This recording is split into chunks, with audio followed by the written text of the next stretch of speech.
I mean, as you said, the list is kind of, it goes on and on and on. And I was lucky to be in an environment like New Japan where more, a big bulk of their roster had a lot of very strong strengths that I could highlight.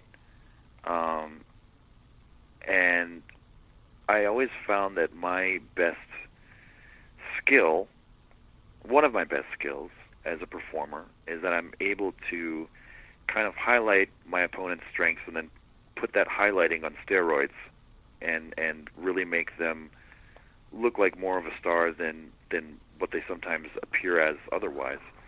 And I am always willing to sacrifice myself um, to accomplish that goal.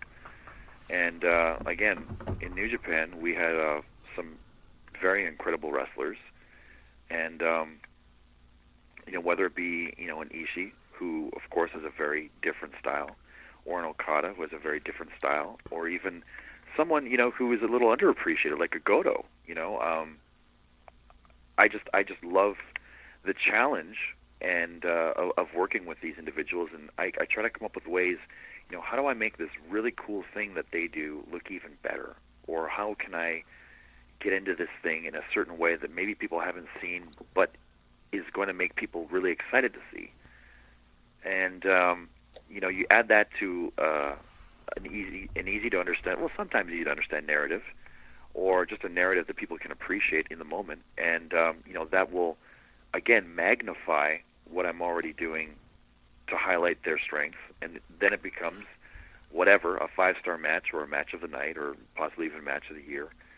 It's it's a process, but I think that part of it, a big part of it, is of course focusing on how to make your opponent look as good as they possibly can first, and then just go, and then trusting in yourself to be able to sort of follow through with that. So I worry less about myself and put all my energy into how do I highlight my opponent's performance. And as long as you can keep up with the pace that you've set for yourself, you'll look good in the process, and the match will look good in the process. It's a very strenuous cycle to have to do that, both taxing mentally and physically. But it brings me a lot of enjoyment, and I feel very fulfilled when my opponent can look great, and when the fans especially can watch a match and